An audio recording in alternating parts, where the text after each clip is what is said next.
3월 27일 아침 말씀 묵상을 시작합니다. 오늘 우리에게 주시는 하나님의 말씀은 민수기 5장 11절로 31절까지의 말씀입니다. 민수기 5장 11절로 31절입니다. 주님께서 모세에게 말씀하셨다. 이스라엘 자손에게 말하여라. 네가 그들에게 전할 말은 이렇다.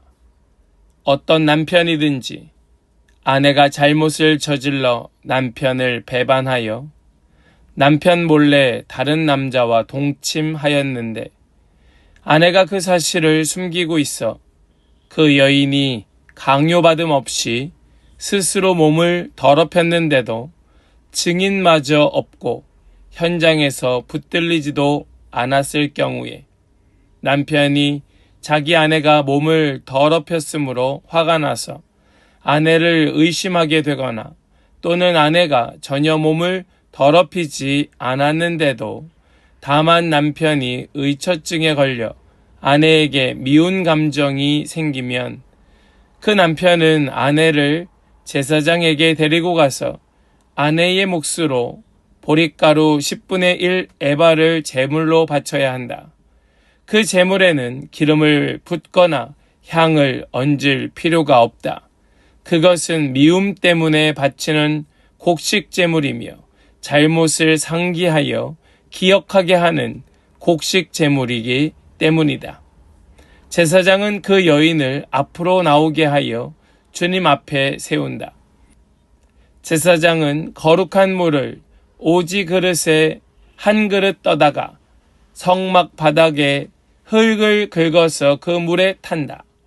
제사장은 그 여인을 주 앞에 서게 한 다음 그 여인의 머리채를 풀게 하고 기억하게 하는 곡식제물 곧 미움 때문에 바치는 곡식제물을 그 여인에게 주어서 들고 있게 하고 제사장 자신은 쓴 물 곧 저주를 내리는 물을 자기 손에 들고서 그 여인에게 다음과 같이 말하면서 맹세시킨다. 어떤 남자와도 동침한 일이 없고 지금의 남편과 결혼한 이래 그를 배반하여 몸을 더럽힌 일이 없으면 저주를 내리는 이 쓴 물이 네게 아무런 해가 되지 않을 것이다. 그러나 네가 남편과 함께 사는 동안 그를 배반하여 몸을 더럽혔으면 곧 네 남편이 아닌 다른 남자와 동침한 일이 있으면 이때의 제사장은 그 여인에게 저주를 받아도 좋다는 맹세를 하게 하고 주님께서는 네 허벅지를 마르게 하고 네 배가 부어 오르게 하는 저주를 내려 네 결의 가운데에서 너를 본보기로 삼으실 것이다. 저주를 불러 일으키는 이 물이 네 몸속으로 들어가서 내 배를 부어 오르게 하고 내 허벅지를 마르게 할 것이다. 이렇게 제사장이 맹세를 시키면 그 여인은 아멘 아멘 하고 응답하여야 한다. 그러면 제사장은 위에서 한 저주의 말을 글로 써서 그 쓴 물에 담가 씻는다. 이 쓴 물은 저주를 불러일으키는 물로서 제사장이 그 여인에게 마시게 하는 물이다. 저주를 불러일으키는 그 물이 그 여인의 몸속으로 들어가면 그 여인은 쓰라린 고통을 겪게 된다. 제사장은 그 여인의 손에서 미움 때문에 바치는 그 곡식 제물을 받아서 주 앞에서 흔들고 제단으로 가져간다. 제사장은 그 곡식 제물에서 정성의 표시로 한 움큼만 집어내어 제단에서 불사른다. 이 일이 끝나면 마지막으로 제사장은 그 준비된 물을 여인에게 주어 마시게 한다. 제사장이 여인에게 물을 주어 마시게 했을 때에 그 여인이 자기 남편을 배반하고 제 몸을 더럽힌 일이 있다면 저주를 불러 일으키는 그 물이 그 여인의 몸에 들어가면서 여인은 쓰라린 고통과 함께 배가 부어 오르고 허벅지가 마른다. 그러면 그 여인은 결의 가운데서 저주받은 자가 된다. 그러나 그 여인이 제 몸을 더럽힌 일이 없이 깨끗하면 아무런 해도 없고 임신에도 지장이 없다. 이것은 여인이 남편을 두고도 그를 배신하여 제 몸을 더럽혀 남편에게서 미움을 받을 때에 하는 의식이다. 때로는 남편이 공연히 의처증이 생겨 자기 아내를 미워하는 경우에도 여인은 주님 앞에 서야 하고 제사장은 이 의식을 그 여인에게 행하여야 한다. 남편이 아내에게 이렇게 하여도 남편에게는 잘못이 없다. 그러나 아내에게 죄가 있으면 아내는 그 책임을 져야 한다. 아멘. 살아계신 하나님의 말씀입니다. 아멘. 할렐루야. 오늘도 우리에게 말씀 주시는 주님을 찬양합니다. 주시는 말씀 함께 나눌 때에 주님의 마음이 우리 가운데 부어지기를 간절히 소망합니다. 오늘 주신 말씀의 내용은 부부 관계에 대한 말씀입니다. 부부는 혈연으로 맺어진 관계도 아니고 어떤 특정 목적을 위하여 맺어진 관계도 아닙니다. 부부는 사랑과 신뢰로 맺어진 관계이고 오직 하나님의 뜻을 바라보며 한 몸 되는 관계가 부부입니다. 그런데 우리는 살면서 서로를, 상대방을 믿지 못하는 경우가 생기기도 합니다. 서로를 의심하게 되는 것이지요.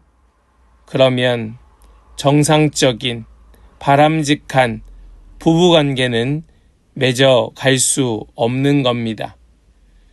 우리 부부 사이는 의심이 아닌 신뢰로 서로 사랑으로 세워가는 관계가 정상적인 관계라 말씀하는 것입니다. 그러면 의심하지 않는 서로를 신뢰하는 그런 부부관계로 어떻게 살아갈 수 있을까요? 오늘 말씀에는 특별한 규정이 제시되어 있습니다.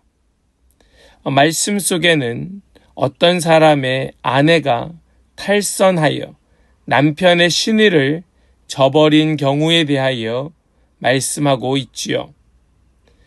이렇게 남편의 신의를 저버리고 탈선한 아내가 발각되지 않았다 하는 상황을 가정하고 있습니다.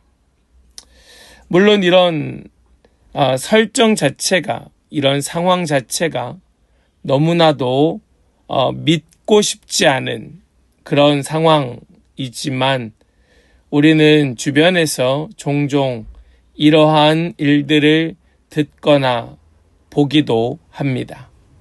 12절과 13절의 말씀을 좀 보시겠습니다. 이스라엘 자손에게 말하여라. 네가 그들에게 전할 말은 이렇다. 어떤 남편이든지 아내가 잘못을 저질러 남편을 배반하여 남편 몰래 다른 남자와 동침하였는데 아내가 그 사실을 숨기고 있어 그 여인이 강요받음 없이 스스로 몸을 더럽혔는데도 증인마저 없고 현장에서 붙들리지도 않았을 경우에 사실 이런 구체적인 상황에 대한 말씀은 기혼자가 다른 이성과 동침하는 것이 부부관계의 신의를 깨뜨리고 탈선의 죄라고 하는 확고하고도 강력한 메시지를 전하고 있습니다. 부부 사이를 넘어선 부부관계를 넘어간 그러한 배우자의 이러한 부정적인 행위는 죄악이며 하나님의 창조 질서에 도전하는 심각한 죄가 된다는 사실을 말씀은 전하고 있습니다. 제사장은 남편에게 의심받은 여인을 어떻게 합니까? 여호와 앞에 세웁니다. 우리 16절 말씀을 보시겠습니다. 제사장은 그 여인을 앞으로 나오게 하여 주님 앞에 세운다. 이 말씀을 우리가 기억해야 됩니다. 제사장은 그 여인을 어떻게 합니까? 즉시로 재판합니까? 바로 돌로 칩니까?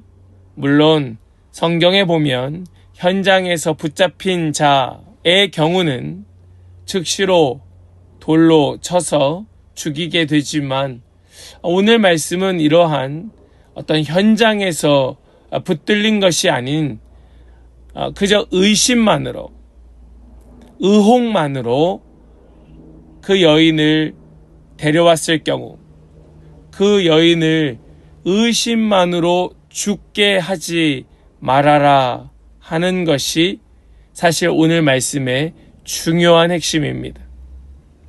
제사장은 그 여인을 앞으로 나오게 하여 주님 앞에 세운다. 왜요? 하나님께서 판결하시도록 하나님께 맡기고 있는 겁니다. 증거도 없이 부정에 대한 정확한 판결을 내릴 수는 없다는 겁니다. 그렇게 함부로 약자인 여인을 죽게 내버려 두지 말라는 것입니다. 하나님께서는 아무리 세상이, 아무리 시대가 어떤 누군가 힘 있는 자, 권력 있는 자에게 그 모든 힘이 실려 있다 할지라도 하나님의 법은 그래도 연약한 자에게, 그래도 나약한 자에게 한 번 더 기회를 주라. 한 번 더 그에게 선의를 베풀어서 그가 잘못하지 않았다면 잘못하지 않았다고 하는 사실을 증명할 수 있는 그런 기회를 베풀어라 하는 것이 하나님 판결의 핵심이라는 말씀입니다. 오직 하나님만이 정확한 판결을 내리실 수 있습니다. 우리는 죄의 유혹이 찾아올 수 있습니다. 그 죄의 유혹이 오늘 말씀 속에 쌍방향 남편이든 아내이든 다 마찬가지인데요. 오늘 말씀의 내용으로 이해해 보자면 여인에게 있어서는 다른 사람을 만나 다른 사람과 어떤 은밀한 관계를 갖고자 하는 그런 유혹, 남편에게는 어떤 증거나 또 증인 없이 그 여인에 대한 의심만으로 여인을 버리고자 하는 유혹, 부부 사이에 완전히 신뢰가 깨어지고 완전히 신뢰가 깨뜨려지고 그 관계가 소원해졌을 때에 힘 있는 자가 자신이 가지고 있는 힘으로 상대방을 억울하게 만드는 일이 생기지 않도록 하나님은 그들을 약한 자를 보호하고 계신다는 말씀입니다. 죄의 유혹이 찾아올 때가 있습니다. 신뢰를 깨뜨리고 싶은 마음이 들어올 때가 있습니다. 그때에 어디에 서야 합니까? 주님 앞에 서야 함을 여러분 꼭 기억하시기를 바랍니다. 우리는 이러한 코람데오, 하나님 앞에 서는, 하나님의 그 눈 앞에, 얼굴 앞에 서는 이런 신전의식으로 우리의 순결한 삶을 유지해야 하는 것이고, 그것은 부부에게 마땅히 기억하고 살아가야 할 의무가 되는 것입니다. 제사장은 남편에게 의심받는 여인을 하나님 앞에 세우고 머리를 풀게 합니다.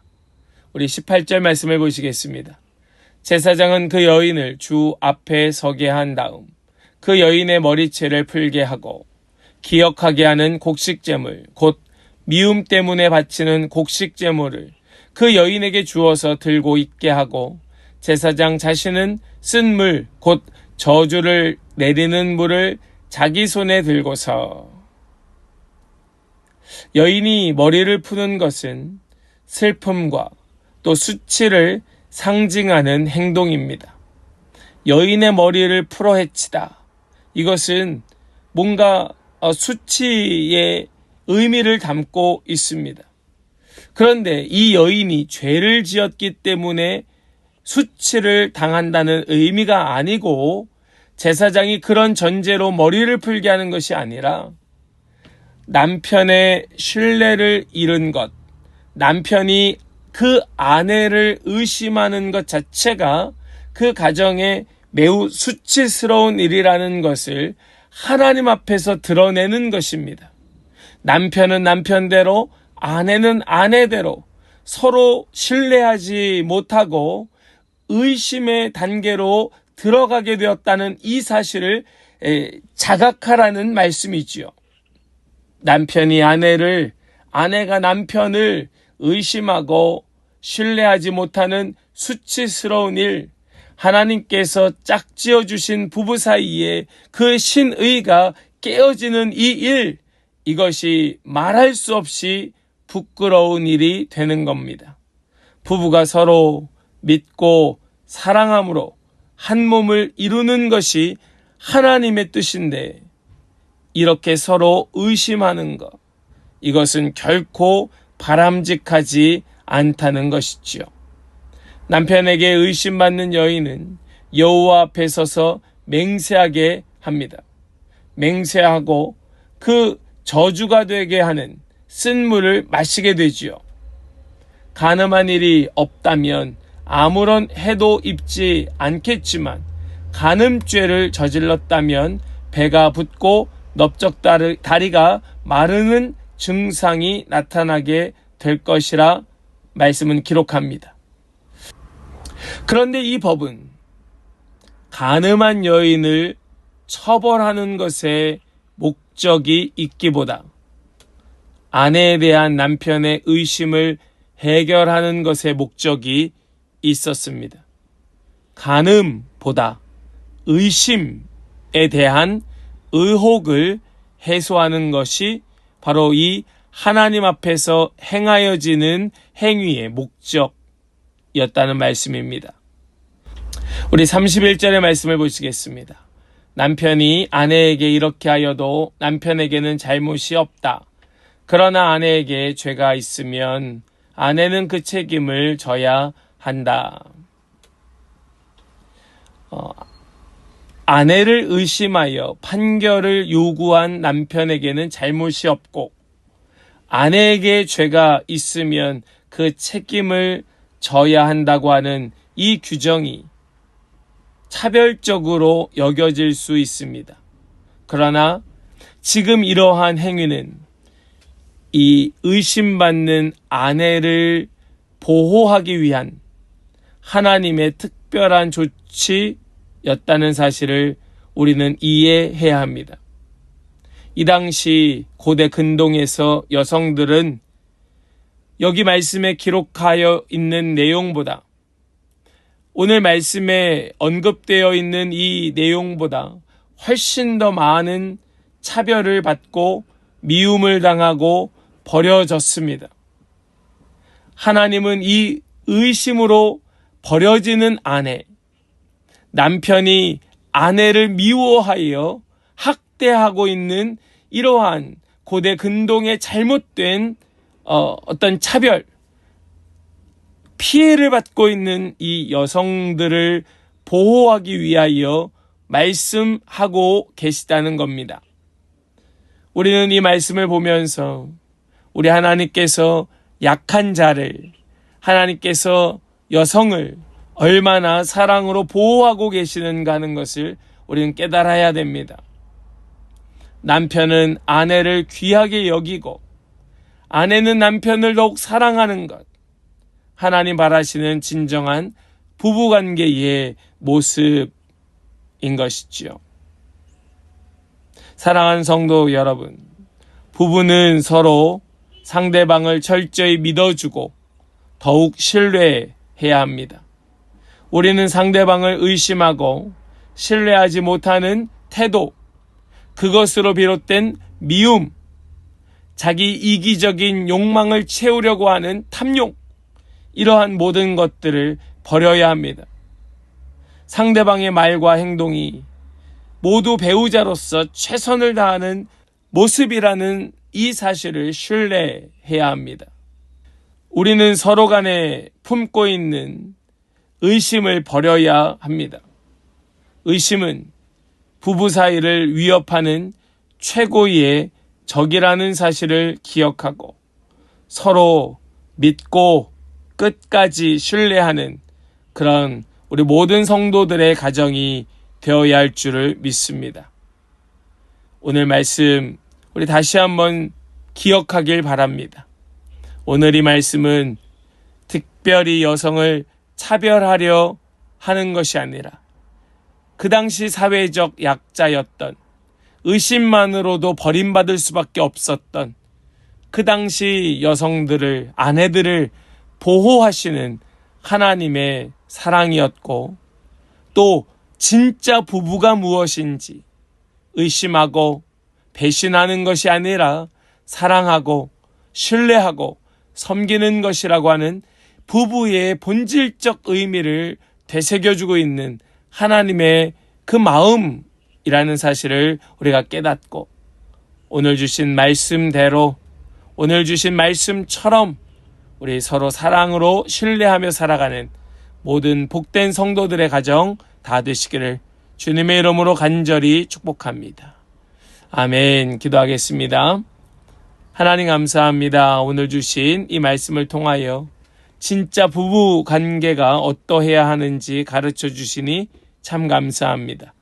우리는 너무나 쉽게 의심하고 미워하고 배신하고 그렇게 상처 주는 그러한 모습들을 주변에 너무나 많이 보게 되지만, 그럼에도 불구하고 사회가 그러하고 시대가 그러하다 할지라도 그리스도인은 서로 사랑하고 신뢰해야 한다는 사실을 가르쳐 주시니 감사합니다. 우리 귀한 성도들의 그 각 가정이 아름다운 부부관계를 맺어갈 우리 귀한 자녀들이 하나님의 말씀을 기억하고 이 말씀을 붙들고 정말 주님 보시기에 합당한 가정으로 세워지고 만들어져 갈 수 있도록 주님께서 은혜에 은혜를 더하여 주시옵소서. 주님께 의탁드리오니 붙드시고 오늘도 책임져 주실 것을 믿고 감사드리며 우리 주 예수 그리스도의 거룩하신 이름으로 기도하옵나이다. 아멘.